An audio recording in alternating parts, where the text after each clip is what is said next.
Hi, everybody. Welcome. Welcome to another episode of Most Things Hypnosis. I am your host, Ilah Brock, live at 5 on Thursdays. Today's going to be just a little bit of a different kind of show. And first, before I start, I want to offer my condolences to the servicemen and women who lost their lives in a tragic suicide bombing in Kabul today. My heart goes out to them. I'm fighting back tears right now. But I just want you to know my prayers and the prayers of millions are out with you and your families. And I'm just so saddened by this tragic event. And I just wanted to share that. Okay, so now we're going to continue. How do I follow that one, right? Okay, now we're going to continue our show so I don't cry. I'm going to do things a little bit different today. I do have a returning guest from last week, my dear friend Paul Marshall. He was a guest last week. He's the one that was discussing some trials and tribulations of the dating saga of online dating. And you can watch that at the centralvalleytalk.com YouTube site and just look up Most Things Hypnosis, and all of my episodes are there. So Paul approached me last week and asked if he could do a segment with me and co-host with me just to convey to my viewers more about who I am and what I do. Thank you, Patty. I want to do a quick shout out. So this is a part one of a two-part series. The second part will be in a few weeks, the holistic modalities, if you will, of what I do and why I do what I do, and etc. And Paul's got some questions he wants to ask me. So today we're going to address things like what is hypnosis, what is hypnotherapy, what's a hypnotherapist, and etc. And how can a hypnotherapist help someone with their issues. And then if we have time, we can get into other areas that I'm certified in. For now, I want to welcome again my very good friend, Paul Marshall. Paul, thank you so much for coming back on the show today. You know what? Last week was a lot of fun. It was. One of those topics that's near and dear to my heart. So, yeah, I appreciate that. And thank you for having me back. Oh, it's great. You know, did I have a choice in the headlock that you... Well, you know that and the money I paid you. I mean, we won't talk no. about it. Okay. But, it was awesome. And, I love the energy in the room. Oh, no, it's great. So, congratulations. Your show continues to move forward and better ratings. So, that's awesome. Yes. So you had a plan today. I'm going to put this kind of back on you a little bit. Let's dive in and let's get started. What are we talking about today? Well, you know what? As we discussed, I want to help move the show forward, and I think it's more directed at the public. There's a lot of mystique and misunderstanding about what hypnosis is, and is it effective, and is it right for everybody? So kind of break it down a little bit, and I think we should start with just basically what is hypnosis. Give us a 101 on it. A 101 on hypnosis. It's actually a heightened state of awareness. We're in and out of hypnosis at least twice a day, more often than not. Sometimes if you're driving down the freeway or the road and you kind of miss your exit, and you end up at home, you're like on autopilot. Oh, that's a form of environmental hypnosis. Just before you wake up in the morning, just before you go to sleep at night, that is a hypnosis. You're entering that theta delta wave at that time. It's a kind of hypnosis. However, when you do get into the delta wave of sleep, you cannot be hypnotized. You're asleep. Your subconscious mind's doing its job at that point. But when you're in a heightened state of awareness, you're awake, you're in control, you're aware, you're actually hyper aware. So sounds might be amplified, mostly is what's going to happen. Everything just seems distortion of time. So like today I had a client and I had her in hypnosis for 21 minutes. When she came out and we were done with the session, I asked her, how long did that look and feel like? And she goes, I don't know, about 5 minutes. So she thought it was 5 minutes, and it was actually 21 minutes. So, and that happens often, and that's just part of the whole hypnotic experience. And it's a very safe, organic modality that we do every day. Reading a book, you're so engrossed and you're oblivious to everything around you. Watching a movie and you're again oblivious. If you're zoned in on a project and nothing, I make jewelry, and so when I'm in jewelry mode, and I'll sit there for hours and not even think about it, and all of a sudden it's like, oh, life happened today. So hypnosis is a very organic, natural way of just our being. Well, give me a little more insight on what hypnotherapy is, and does it work for everybody? It absolutely can work for everybody. Hypnotherapy is a serious process of self-improvement. I work with vocational, avocational self-improvement. So, and that kind of segues into what is a hypnotherapist, if you don't mind. And I'm a behavior enhancer. So basically, everything we do is a behavior. Whether you overeat or you smoke or you any bad habit, or if you're in anxiety, the behavior of anxiety, that's kind of, I help you change that behavior by suggestions dropped into a relaxed state of mind in your subconscious mind. And we've already discussed what those suggestions are in an actual session. So what are some of the things when they come to you that will increase their odds for receiving the suggestions and being helped? So when someone comes to me, first of all, they're coming to me because they need help. Usually it's kind of like the last straw. They may have gone to see psychotherapists or asked friends or done other counseling, etc.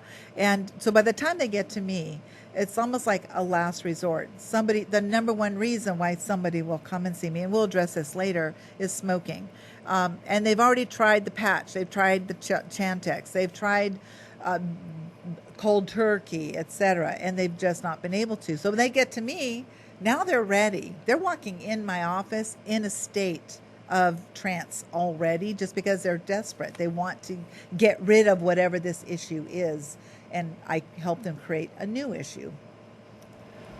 I know that you have a great success rate, but what increases or what would decrease somebody's odds of not being able to receive the suggestions or the help that they're looking for? What attitude or? Yeah, they have to understand that they're coming because they want help. So they have to believe that they're going to get help. This is where I'm going to go. There's hypnosis. It's going to help me change my behavior. Now, that doesn't say I'm doing anything to somebody. It's saying that I am helping you and working with you. So you have to be a participant. So the best chances you're going to have is coming in with an open mind. Even many people who come in, they're scared to death. They don't know what this is. They have so much doubt. So after a little bit of conversation, they've gotten into a relaxed state, and I've kind of overloaded them a little bit, and they love it. I had one client a couple of years ago. She did not believe in it. Well, actually, two did not believe in it at all. I offered them free sessions. This is during my clinical hours, and once they were like, I'm a believer. This is so cool. They had no idea it wasn't going to be scary, because all they thought about, but they were open. They were willing, even in their nervous state, they were open. They just were willing and open-minded to just let be what's going to happen, because it's very safe. Everything that I do with the client, it's safe. And then there's the door. They can just walk away. Awesome. So how can this help somebody with some issues? Hypnotherapy, hypnosis, on specific issues. What can they achieve when they're done with their sessions? They can achieve success. That's the goal, and it's a process. Sometimes it's a one and done thing. I've had people come in. One client came in years ago with she drank wine every night and she vaped on her vapor, but she was pregnant. So it's like she doesn't want to drink or be on her vape while she was pregnant. She just wanted to stop, and I'm like, okay. So I wasn't sure. I was still new. But I didn't know what, I didn't know exactly how. I'm just looking up at the universe. How are you going to help me? So it was so cool. After we were done with the session, and I do record all the hypnotic portions of my session, I didn't hear from her again. I had no idea if it was helpful. She didn't reach back out. 6 months later, she sent me a text. Hey, my mom needs to come and see you for sugar addiction. Great. Oh, and by the way, I haven't touched wine or my vape. So for her, it was one and done. And by then she was almost 6-7 months pregnant, and I was so happy to hear that. It's this communication kind of thing. So you don't know where the client's at. I'm just going to meet you where you're at. So if somebody comes in who's a raging alcoholic, they know it, I know it. I'm not even going to address it if they want to see me for their nail biting. I'm going to meet you where you're at. I'm not going to judge. It's whatever it is you want to work on. Sometimes people come in and they don't even know what they want to work on. We just start talking and we come up with a plan. Working together, understand what their issues are, and then direct it. Perfect. Exactly. Well, I know there's a lot of different ways you can help people, but what are the main, say the top 3 reasons people would come to see you for help? What are the top ones? 3? Someone will come and see a hypnotist will be smoking, as I said earlier. Quit smoking, which I have, and I'm humbly boasting, an 80% success rate. And the other 20% are just people that aren't ready. Weight loss. I have a wonderful weight loss program. And we just learn to change behavior and how you view food and how you view yourself. It starts with a 9-week program. It can go on from there, but we start with a basic 9-week program. And then the third one, top one, is anxiety. People will come and see me. And there's anxiety in all of these. It's kind of funny. When I work with a smoker who's smoking menthol cigarettes, and I say, okay, we're going to prepare you to quit, and you can't smoke menthol cigarettes anymore, their anxiety level shoots through the roof like before I finish saying the sentence. Something about menthol cigarette smokers that just, they get really bent out of shape because they have to quit their menthol. So how would you help somebody with that? Because it's obviously going to create a lot of exactly. anxiety. So what I do, we help with anxiety, but I give them a tool. I have these little chew sticks. They're by Thursday Plantation. I should have brought pack in. They're little toothpicks. They're treated with tea tree oil. You can get them at the vitamin shop or whatever. And they come in mint or cinnamon. So I give them a pack. It's mint, especially if I know here's your menthol. You can suck on these instead of a cigarette. You got to change your brand, and I tell them what brand to change to, instead of if they're going through a process of learning how to quit, reducing, titrating down from their nicotine addiction. Awesome.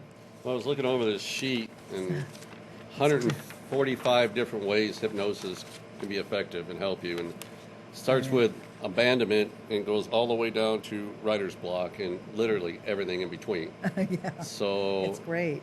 People that have just a magnitude of different issues, you have a lot of different programs and how to focus and deal with their issues and help them overcome them. One of the things that I do, I am not in competition with any other hypnotherapist because we all have our niches. If somebody comes to me and they want to know about hypnobirthing, they're pregnant and they want a hypnobirth, I'm not certified in that. I can do it, but I'm not certified in it. I don't have the training for that. I can be a coach. I was trained in that, but I am going to refer you to somebody who can help. I've had people, I don't speak, my second language is sign language, so I can work with deaf, but I don't speak Spanish. I have a lot of people who want somebody who speaks their language. I will refer them out. Ukraine, Russian, Spanish, whatever the language. I have a huge list of people that I can refer them to, and it's just a referral. It's almost like we all share in this big, huge, wonderful family of hypnotherapists, and if I can't help them, I found somebody who can. I'll send them that way. Well, one of the things I was thinking about, in any trade, there's people that are good, and then there's people in the trade. Yeah. What makes a good hypnotherapist? What makes a success in your trade? Heart. It's got to be heart. Anybody can be book smart and learn it through a book, and you can. I know some people, hypnotherapists who are now certified hypnotherapists. They study, they went on YouTube, and anybody can do it. But how do you get good? You have to find a good program. And I'm going to be a little boastful. The school I went to, which is in Tarzana, Hypnosis Motivation Institute, aka HMI, just because they're the only school I have ever found. And the director hired me for a summer a few years ago to look for hypnotherapy schools around the world. And not one, it was over 150 schools. Not one of them had the .edu, were accredited at all. And HMI, so far as I found, is the only accredited school specifically for hypnotherapy, and they're in Tarzana, and they're worldwide now because of the corona. They went Zoom live now, but it's like they're intense. The minimum is 720 hours, and you have 12 months to do it, and you can tack on more than that. At the time when I graduated, I had almost 1,300 hours. And since then, and all the extended education that I've had, I'm boasting over 3,000 hours of education in 4.5 years that I've learned to become what I do. And here's the thing, Paul, I'm passionate about it. You know me, when I get started, I don't stop. I just keep going, and I love talking about it. I love helping people. When my partner, Mike, when he hears me on the phone with the client potential, he just leaves the room. He's like, she'll be on the phone 15 minutes, and he just hears my passion. He'll say, man, you really love what you do, don't you? You just know people just really enjoy it. Some people get into it not knowing what they're getting into. I didn't either, but man, I just went with it. This is my calling. It's like my only regret, I didn't do it 30 years ago. Well, coulda, I shoulda, know, woulda. We all right. have a list of But I have those. 30 years of life left in me. I'm going to do everything I can to help everybody I can. Well, I think when you have that joy and that focus in your life to do better, you will also, Yeah, pass that on to your clients as well. So exactly. that's awesome. Yeah, it's always improving myself too. I see my hypnotherapists. I have 5 of them that I use a few times a year. So a good hypnotherapist will see a hypnotherapist, in my opinion. Do they need to see hypnotherapists after you see them? Well, probably so. Yeah, I Probably. would All think. right. I'm a tough case. Well, one thing I was thinking is on the general public right now, we start seeing more commercials and more that are focused on helping people because with COVID, people are now more trapped inside. There's Yeah. less activities to do outside. There's less places to go. We do have restaurants that are open, but the masking and all that. And it seems like more people seem to be in a rut these days and kind of be in this area because it's an unknown. It's being more shut down. We're having more rules and regulations and should you get the shot and shouldn't you get the shot. Exactly. The And, pressures. so if somebody's in a rut, how could you help them? Well, first of all, I'm going to find out what kind of a rut they're in. And usually what I'm seeing is anxiety. The anxiety of side effects from the shot, just anxiety. And I have a beautiful journey that has been so far foolproof. When I help a client, how do you want to feel if you don't want anxiety? What's the opposite of it?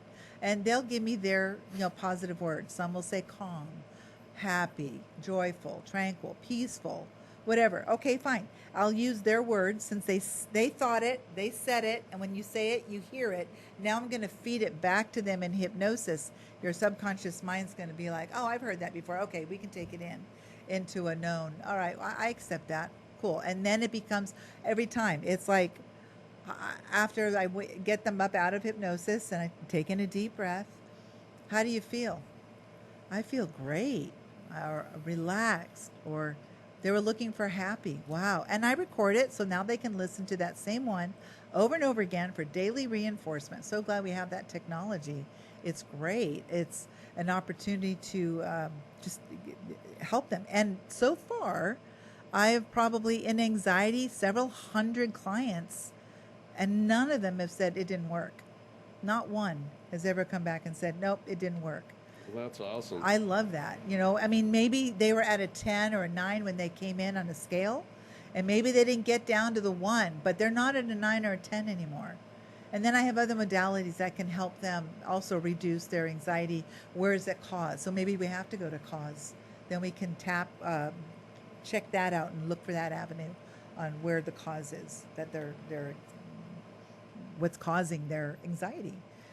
So there's got to be a lot of talk before you ever get even into the part of the hypnosis part. Oh yeah, when a client comes in on a first session, it's 2 to 2.5 hours. Wow. A good 45 minutes, 50 minutes of that is just me Q&A with the client, just talking to them, getting to know them, building rapport, and letting them know that there is hope. Absolutely hope. When I saw my hypnotherapist the first time, I left there like on cloud 9. I had no idea that I could feel, that I was even allowed to feel that good. That was even possible. I had never felt that before. It was a physical feeling. I felt this like demons leaving my body. It was so like, I know, right? It was like, it was amazing. I had a mother-in-law like that. Okay. But besides that. Yeah, ex-mother-in-law. Yeah. These single ladies. So you mentioned other modalities that you're certified in. Elaborate on that, please. Well, I am what a are they? practitioner for EFT, which is Emotional Freedom Technique.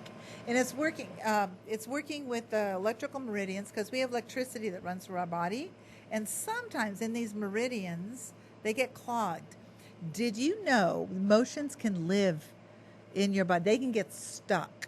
All emotions can have to move. It's the energy in motion. Emotions have to move. So the motion, it's like a bird flying through the air, through the sky. You are the sky, and the bird is the emotion. Does the sky trap the bird? No. The bird just flies through. That's how our emotions need to process through our bodies. And sometimes we oppress them. I don't want to deal with that issue. So we just ignore it and we oppress it and it just buries itself and it gets stuck and it can create pain. Usually anger and pain go hand in hand. It can create anxiety, depression, a whole bunch of different malaise, different issues. How do you get rid of it? Well, one of the modalities, I'm a practitioner, advanced practitioner for EFT, and it's the tapping. I help you, and we tap the crap is what we kind of say. There's 10 tapping points that I work with the client. I teach you how to do it. I'll even do free seminars if you're interested, if you have at least 5 or 6 people, either online or in person in Visalia, where my office is. Teach you how to do EFT. Once you learn it, I mean, you got it. You can't do it wrong. And it starts to open up those meridians where you're kind of stuck. So think of these big circles that are this flowing electricity, and there's this zzz, and it can't go past. So now you've got this little blockage, but this is going, and maybe it's stuck, and it might be stuck wherever it is. You have them going on both sides of your body, and they just go through. And it's the electrical impulses, if you will.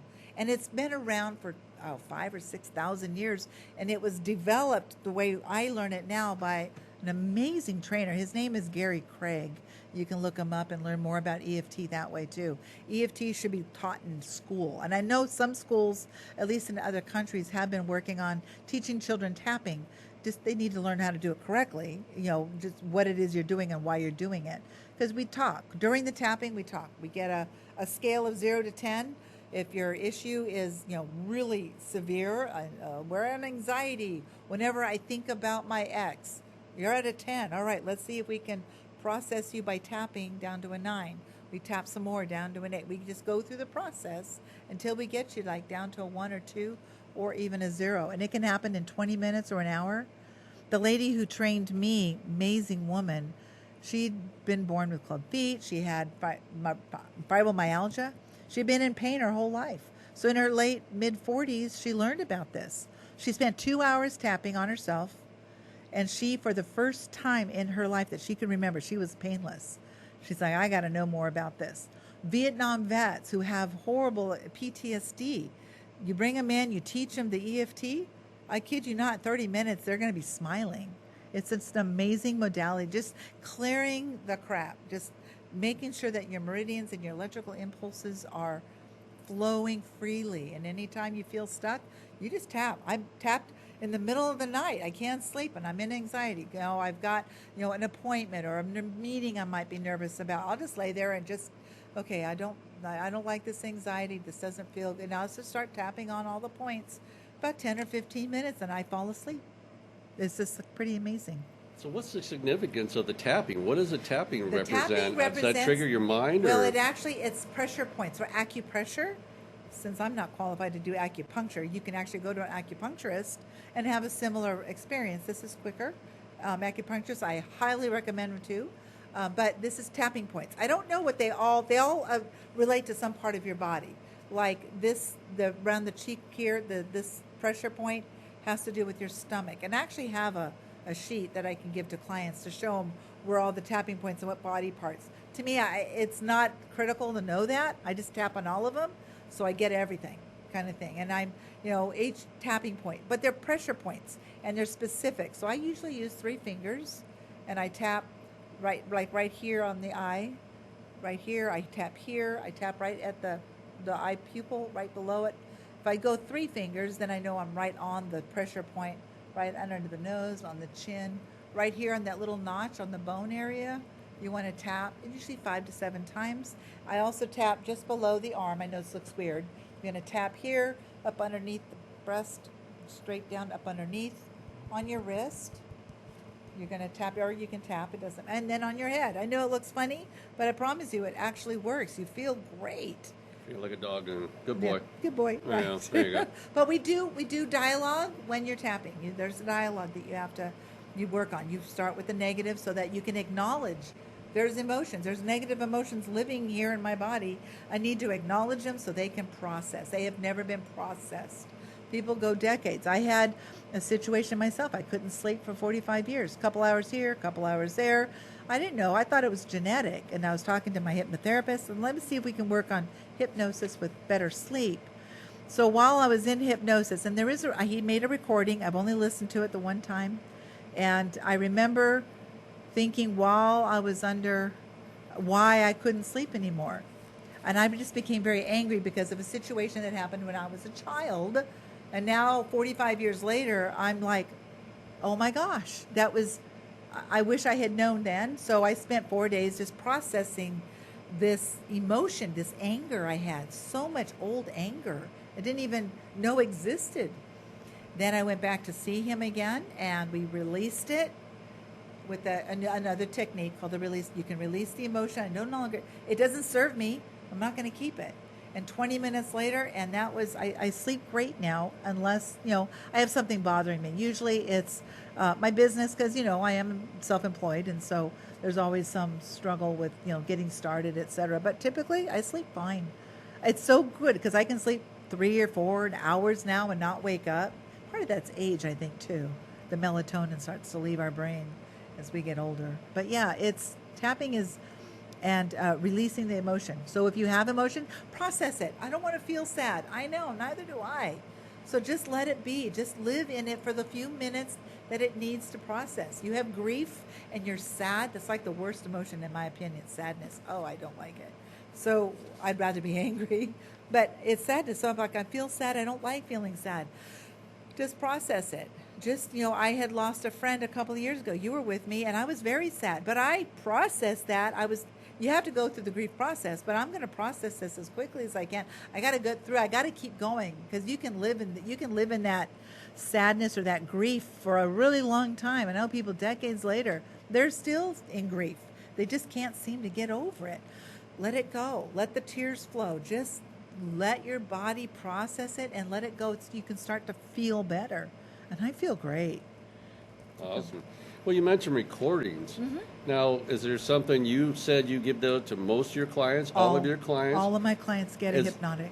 Are there certain times of the day that makes it more successful? Is there certain practices or certain things you can do to enhance it? I do, I want them to develop a routine. Now, before I sought my hypnotherapy, I didn't have routine. I was and I still will fly by the seat of my pants willy-nilly, but I like a routine. So what I suggest is, if their day is just like a normal day, they wake up in the morning, if they go to work or whatever, wake up 30 minutes earlier and listen to the recording before you start your day. To me, it just kind of sets the day.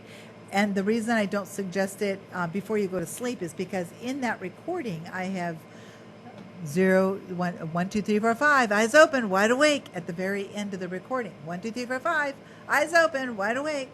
And I'm waking them up. So if they're trying to go to sleep with it, because it is very relaxing, they're just going to get woke up.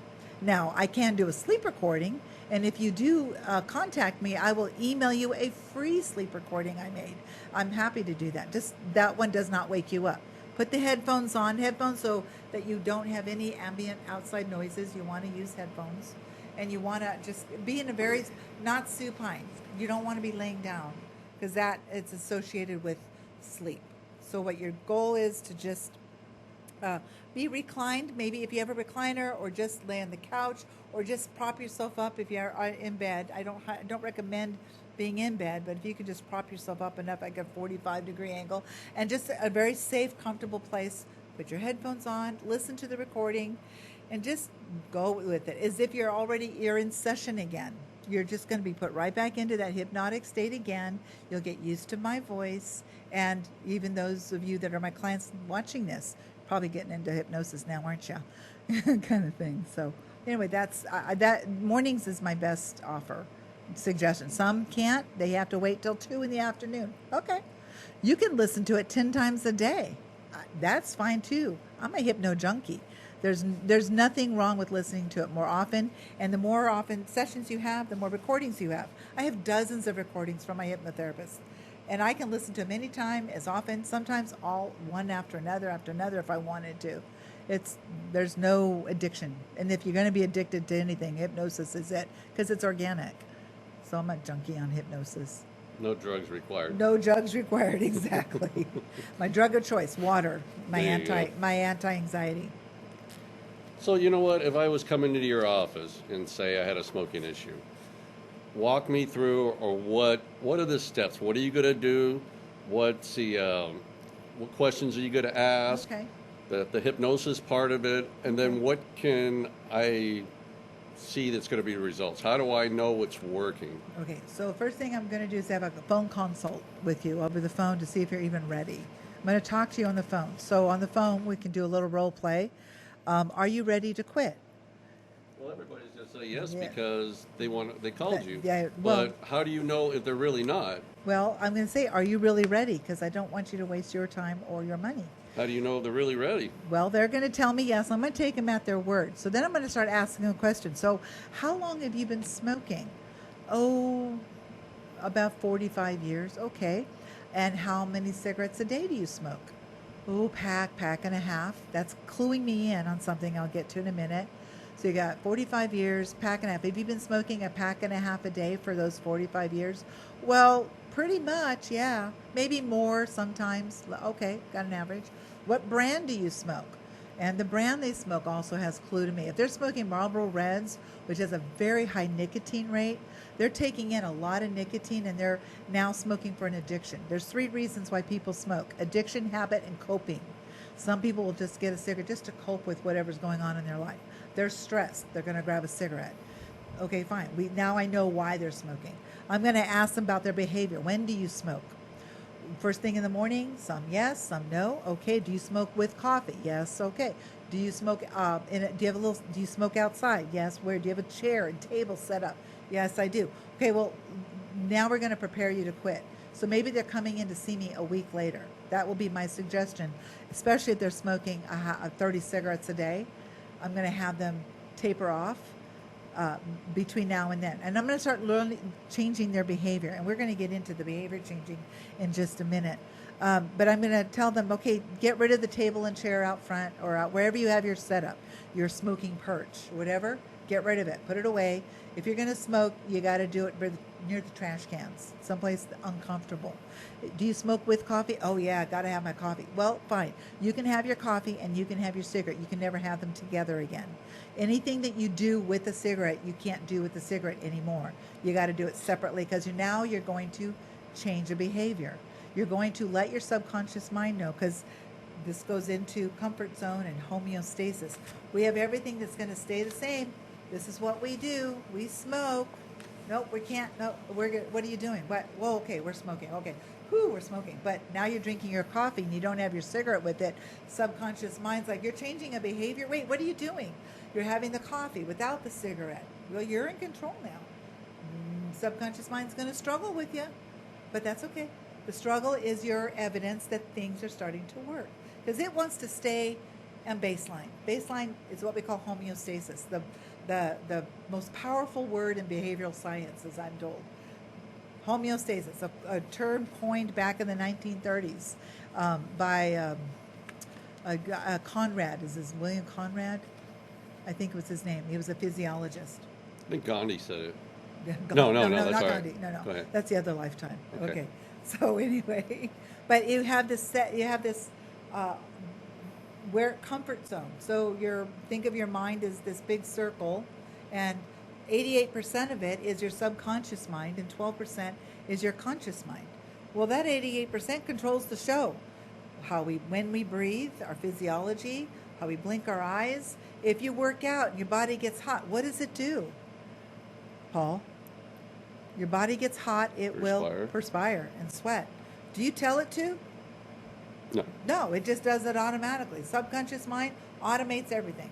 Everything about you. Now we have that sense of self, our life script that's within us. Now we have the psychology of our psyche that makes up our thinking, our belief system, who we hang with, who we don't hang with, the vibe that we live. We've got this sense of self, our life script, and it's here. This is baseline. I'm going to use money as an example, and we can relate it to smoking in a minute. So let's say your baseline's $20,000. Okay, I'm at $20,000 and I feel good. But if you get below that, you start to get motivated, and you got to get it back up. But let's say it gets above 20,000. Comfort zone says 20,000. No, you're going to get lazy and procrastinate and sabotage anything above it until you get back down. Look at our lottery winners. How many of our lottery winners are broke more so than when they started and they won the lottery because their homeostasis had their baseline, whether it be $2 million or $150,000, whatever that baseline was in their mind, anything above it. Now they got $100 million, and the subconscious mind's going, that's not where we live. We live here. No, no, no, no, no. So obviously, if you're going to win that kind of money or get that kind of money, you need help. Get some counseling, get some financial counseling to control it so you can keep it. But now they're broke. You're always going to go back to base. And that was one of the things, like smokers. You're going to struggle with that. You're going to not smoke anywhere you've smoked before. If you smoke indoors, no more. If you smoke in your car, great. You can't smoke in your car. You got to stop, get out of your car, smoke your cigarette, get back in your car. You're just going to do everything different than what you did before. And that's part of that's on the consult call. And then that's the week. So if they've done those, if they're serious and they come in and see me and they've done those things, I know they're ready. That means they're actively participating in their change. And I very upfront, it's going to be a struggle. But that struggle is your evidence. You need to titrate down off the nicotine so that when you come in for the cessation appointment, you don't have the huge withdrawal. I'm also going to tell them they need to drink a lot of water. Like the first 3-4 days after you actually quit, your body has to rid itself of the nicotine. So you just need to flush it with water, lots and lots of water. Start carrying cases in your car if you have to. But yeah, you're going to have to go to the bathroom a lot. But you know what? Your kidneys will love you. Just flush it. So they come in and see me, and the first thing I'm going to do, cravings are going to be a part of it. How are we going to help the cravings? Cravings are just going to deal with them one at a time. Your behavior is already starting to change before I even put you in hypnosis. So I'm going to give them those chew sticks, like with the menthol smoker I talked about earlier. I'm going to give anybody who comes in for smoking these little chew sticks to use instead of, there's 100 of them. So it's like 5 packs of cigarettes. So every time you have a cigarette, chew stick. Another thing I'm going to suggest that they do if they get a craving is to drink a cup of chicken broth. And if you're vegetarian, vegetable broth works just fine. But the chicken broth, there's that tryptophan in the chicken or in poultry or whatever. It kind of calms you down, especially if you have sugar cravings too. I'm going to suggest you get snacks to chew on. Celery sticks, carrot sticks, cream cheese, Well, my veggies. Yeah, got to have the veggies, right? But the crunch will help. Taking a straw and cutting it to the size of a cigarette, this is a muscle memory. Right now, you just have a craving, and you just got to feel like you have to have a puff. Well, just puff on a straw. It's fine. It gives you that release because you're going to get a dopamine hit. Okay, and now your craving's gone. I'm also the recording is important. Water is important. Breathing is one of the most important things that you can do when you're going through a moment of craving, whether it's food or smoking, for example, or even anxiety. And it's the number one tool psychotherapists, psychologists will use, or anybody in mental health. It's the number one tool. Breathing is important. It's not just, it's deep diaphragmatic breathing in your gut. It's taking, so when you take in a breath and your shoulders raise, that's shoulder breathing. You want to breathe down here. And sometimes it's practice. It just takes practice. But that's boring to sit there and breathe. Okay, fine, I'll breathe it through. Let's do something to make it fun. So I suggest a couple things. One, I'm sorry, I've got ink on my hand. So you're going to take one hand and stop whatever's in front of you. You're just stopping it. So now you've got the other hand at the bottom of the thumb. And every time your finger goes up, you're going to inhale through your nose. Cool the brain. Exhale through your mouth. And then every time your finger goes down, you exhale. You can go up and down your finger and come back again slowly. And now by the time you can do it once, you feel really good. You want to do it again. And you're calm. You're out of the craving. You're out of the desire to have a sweet or binge eat or whatever. It's gone. If that is not enough, I recommend the harmonica. I should have brought mine. The harmonica, you have to learn 10 holes, and you have to breathe in and out in order to make it work. I suggest getting a C harmonica. They're not real expensive. Go on YouTube, take a couple lessons. When you're in the car and you're in anxiety or you're by yourself, turn on some Eric Clapton or Jimmy Buffett or somebody who plays the harmonica, and just pretend to play along with them. Nobody ever has to hear you. It's fun. It's distracting. It's great breathing exercises. And next thing you know, 15 minutes into it, you're kind of like feeling really good. Breathing will, if you're intense, if you're in tension, because there's not enough oxygen going. So like if you have a leg cramp or something, breathe. I know it's hard. If it's like you have muscle contortions, breathe. When you start getting oxygen into those muscles, it relaxes the muscles. And it's like you can take and tighten your hand and get somebody to pinch it really hard, and it hurts when they pinch it really hard. But if you relax the hand and pinch it, it doesn't hurt. Right here, and it's a little example of how that can help. So those are some of the when somebody comes in, I give them tools. Now in hypnosis, you were asking what do I do in the actual hypnosis part of someone who smokes? I am going to put them in hypnosis, very deep. What does that mean? Tell me if I'm going into hypnosis, what does it mean? There's different wavelengths. We have 5. Beta is your awake wavelength. If you're looking at your wavelengths in your brain waves, beta is the awake. That's what we're in right now. So the alpha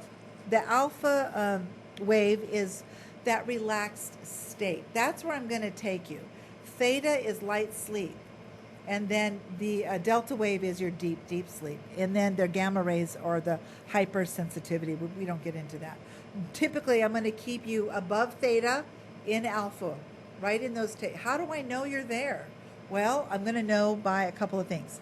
Your facial muscles start to relax. You kind of look very angelic. Yes, if you want, I can take a picture of you too while you're in hypnosis if you'd like. So, but your facial muscles relax. I'm also looking at your eye movement, where your eyes are.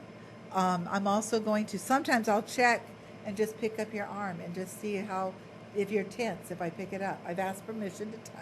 I'm just going to pick up your arm, and that also am working with an actual brainwave band. I'm working on the programming of it, so soon I'll be able to put my clients on an actual brainwave band, so they can, like an EEG, so I can see where their brainwaves are going and be able to just, with words, allow them to go even deeper and even deeper.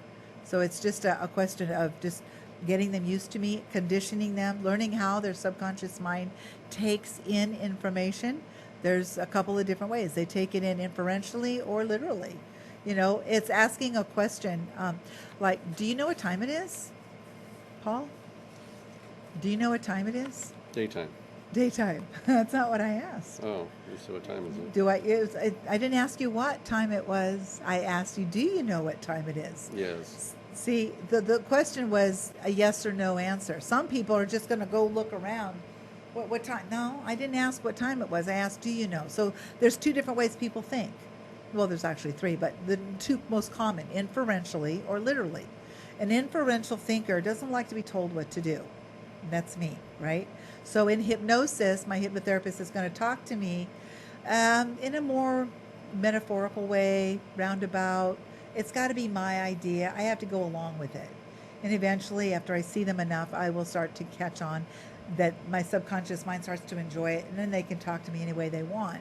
A literal thinker, if you will, or how they take in information, I can be very paternal, demanding, instead of nurturing or motherly. So it's like they'll just do exactly, your hand's gonna, lift up your finger, okay, put it back down. With somebody who's inferential, you may have a tendency, a desire to swallow, maybe, perhaps. You decide. As long as they get to decide, then they can decide. So now they're in hypnosis, and now the fun begins for me. It's 30 minutes for a smoker, 27 to 35 minutes of hypnosis. And I start to make cigarettes so utterly disgusting in imagery. I do a lot of imagery, imagination, and that's what we work with hypnotherapy. Imagery, imagination, and emotions. And I create an image for them that's so sick. The word cigarettes is disgusting. When they see the color red, it becomes a reminder that they're smoke-free. And that becomes a new motivational force. It's now positive. It's very positive. We see red everywhere. Stop signs, stop lights, T-shirts, billboards, brake lights. You see them. So red is a very common color. So we take our red and we just kind of, I plant that in there. So every time they see it, it just becomes brighter, and they don't even realize it. They just become more motivated. They don't smoke. Oh, wow, where did this come from? Cigarette. The word disgusts them. The smell disgusts them. I take them into a real live situation in their mind as if it's actually happening. All the cigarettes they've ever smoked before. Just think about all the tar sticking on the walls into your skin. I just make it really disgusting. Oh, yummy. Yeah. They just, I have them imagine drinking all the chemicals that are in the cigarettes. It's pretty disgusting. Nice. And it's very effective. And they, I've had clients dry heave in my, the man who's the instructor, he certified me in smoking cessation with hypnotherapy. He had said that he's had clients dry heave. I was like, that's just hard to believe until I saw my clients. I'm like, oh dear, I hope he's not gonna, give me his cookies, kind of thing. So it's pretty disgusting, and they don't want any part of it. It's pretty amazing how it works. Show up with a bib and a trash can, huh? Well, pretty Wow. much, yeah. But they're not smoking afterwards. I encourage them, bring in all your cigarettes, all your paraphernalia with you, and I'll help you through it. Well, here's the thing I'm thinking. There's pills out there. There are. There's shots out there. There's patches out there to help people quit. Why would they choose hypnotherapy over the easier ones? They can do it at home. I mean, get a shot and, They're giving them nicotine. Well, I'm removing it. I'm helping control and change the behavior. All the shots do, all the patches do, all the pills do, the gum. All it does is it reduces their nicotine to where now their body doesn't crave it. The habit's not gone. The habit's still there. So it's the addiction that they've had, that their bodies don't crave the nicotine anymore, but this is still there. The coffee with this is still there. I'm removing that. I'm separating that. If you're going to smoke, you're going to smoke separately from anything you've ever done before. Even before they come in to see me, they're going to just get rid of the cigarettes. Well, you mentioned about an 80% success rate. Yes. What do you think the percentage of success is with the patches and the pills and You know what? people doing it on their own like that, not realizing? I don't know that. Yeah, I don't know what that percentage. I'm going to say in the 30 or 40 percentile. Do you have people that's tried that and failed and now come to you? Exactly, and that's exactly what happens. I've had people who have been prescribed the Chantix pill, I guess, the gum or whatever, and they come and see me. And I don't tell them to get off of it. I just say we're going to have to titrate off the nicotine. If I can get them down to 10 milligrams a day or less, they have a very high chance and very good success rate on just not smoking anymore after that day. So I have a one and done program with 2 follow-ups. Well, that's awesome. You know what? Let's change the subject a little bit because I know we're kind of tight on time, but something I definitely is near and dear to me and I want you to talk about is the law of attraction. Yes. Now, what is it? Give me a little bit of insight from you on what you believe God, the universe, law of attraction, how does it work, and how do you increase your chances for success? Okay, so law of attraction works whether you believe in it or not.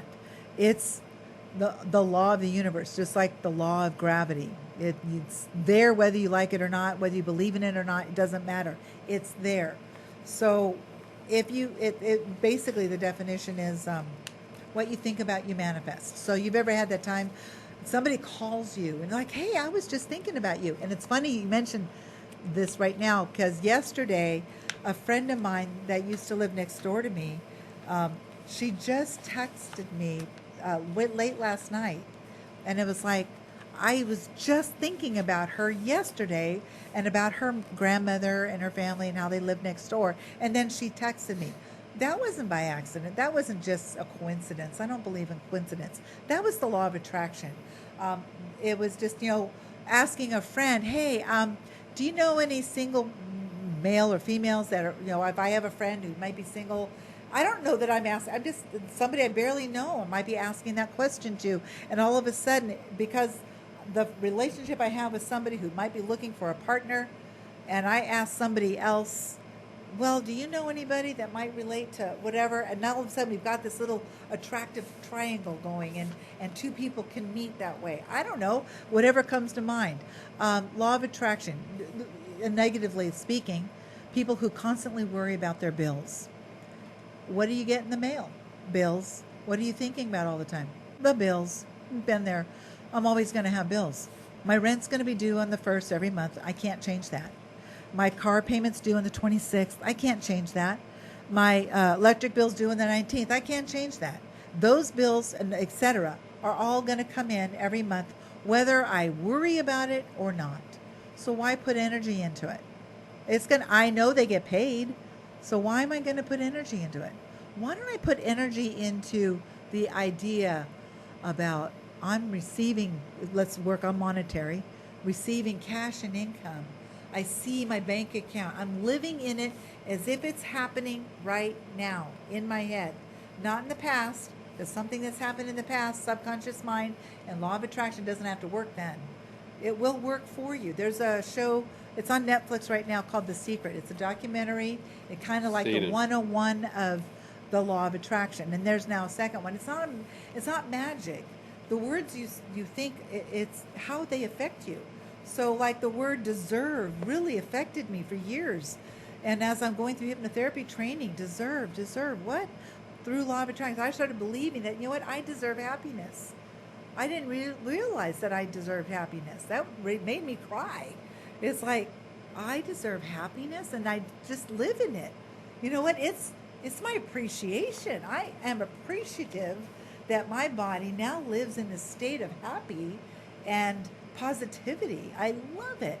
It's like, I'm going to do some more of it because my bills are going to get paid. I don't worry about it. As a matter of fact, it was last month. Rent was coming up and my bank account was getting a little low, and I like to keep it at some sort of a base level, and I spent a day in worry. You know what? Wait, I can't do that. I'm just going to let it go. You know what? I am not going to be concerned about that because it's going to happen. There's always more. It's always going to be there. Oh, and you know what? It did. It happened. It was there. Law of attraction. I was talking to my partner, Mike, and we were standing in the kitchen. This was several months ago, and we walked out into the living room, and I was just like, okay, well, let's see, my rent is due. Well, I'm going to have to law of attraction some money in. And no sooner did I say the word money, and my phone dinged, and I had some back unemployment that hadn't been paid. And right at that moment, he was standing right there. I said it, my phone dinged. And $900 right there. It's like, of course, don't be surprised when good things happen that you're thinking about. Can you talk to my phone when you get home tonight, please? Well, okay. Yeah. Just make that happen. Oh, I mean, it would have happened maybe anyway, but it was just kind of cool. At that moment, it happened. I'm like, that is pretty cool. And it's anytime. I know people that just, whatever they think about, it just materializes. I know people who also think about it bitter. They have a bitter heart. They have a bitter soul. They're just bitter inside. They're always in pain. They're always angry. They never have enough money. Well, that's just where they live. You will be successful in that because that's where you are. Because if you want prosperity, happiness, and success, you're going to have it. And if you don't have it, it's because you don't want it. Yeah, how you want this? Okay, live in it. It's not happening out here in your everyday world. That's fine. Just live in it. But what happens, watch out, subconscious mind homeostasis, it's that little booger. It's going to protect what it knows. It will defend what you've always lived in. I've lived in poverty. I've lived in unhappiness. I've lived in misery. Why do I need to change? It doesn't care if it's good or bad, right or wrong. It doesn't care if it's good for you or not good for you. It doesn't care. What it does is defends it. It's not judging you. Fact, fantasy, right? It doesn't matter.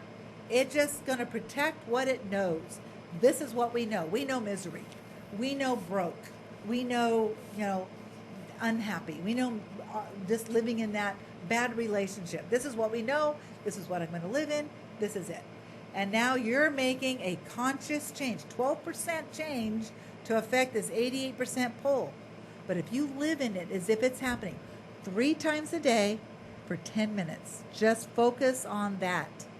I am in it. And just make it up. Just use your imagination.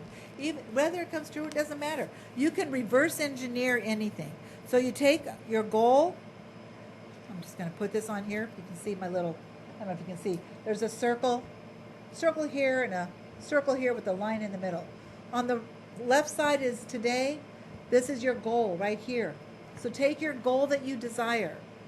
I want to, like a hypnotherapist who might be watching this, I want 10 clients a week.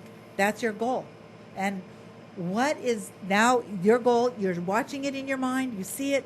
I have 10 clients coming in every week. It feels great. This is my schedule. This is where I've slotted them in my schedule. It's great. Guess what? Now, what's the one thing you did just before that to get those 10 clients? And it's not, oh, I got 9 clients. No, you saw your schedule. It wasn't maybe not the day before, but what was the thing that happened to know that you had success in that goal?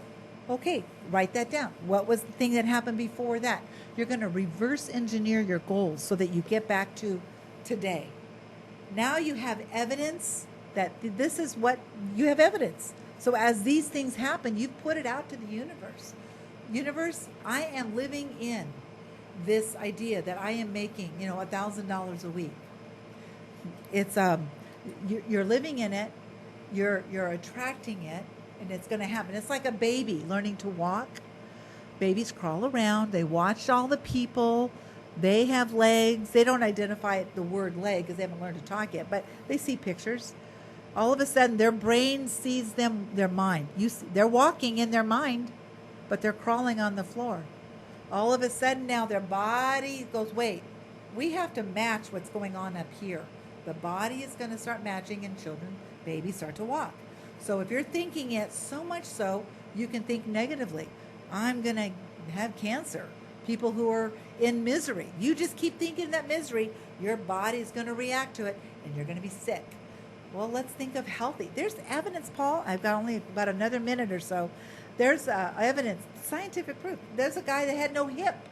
The doctor's like, there's nothing there. So for I don't know how many months, he just imagined a gas nozzle and his hip, pouring bone out of it into his hip. They couldn't understand why all of a sudden he had bone where bone wasn't there. Your body can heal itself. We don't grow limbs again when we've been amputated. No one's ever done it, but it doesn't mean we can't. I got one more question. Okay. What is the difference, or is it the same thing, between meditating and praying? Praying? I think they're the same thing. Well, kind of. An actual meditation, if you're going to meditate, you're clearing the mind, you're clearing the emotions just to clear it. You're letting them go through you.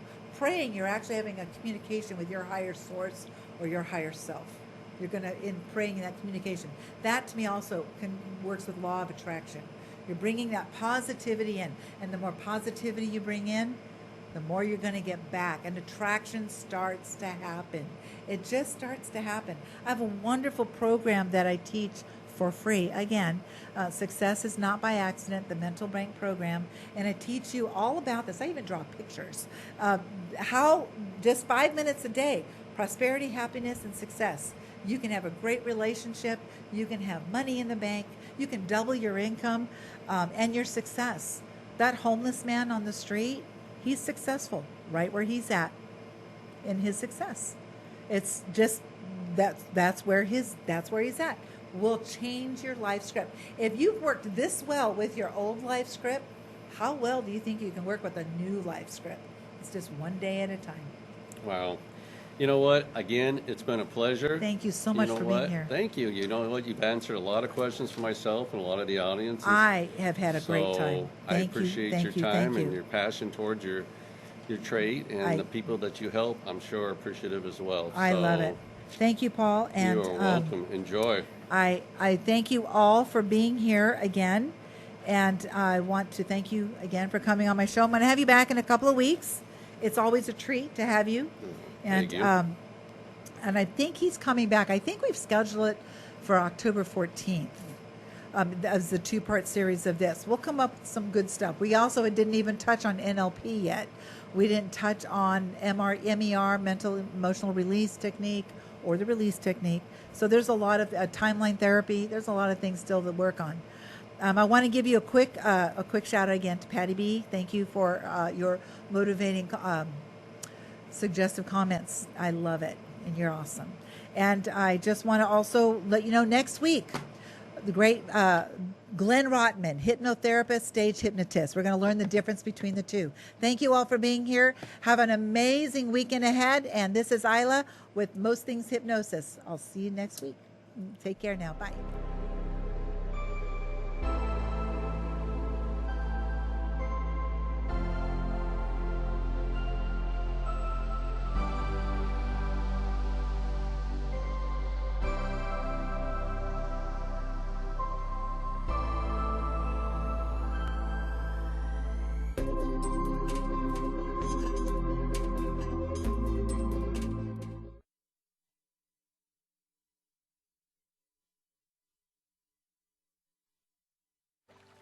Aqua Nails Spa is the most luxurious nails and spa salon in Fresno and Clovis.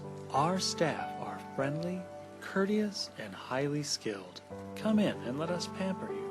Located at 1398 Shaw Avenue in Clovis, California, on the southwest corner of Shaw and Sunnyside. Also located at 1850 Herndon Avenue, Suite 111 in Clovis, California.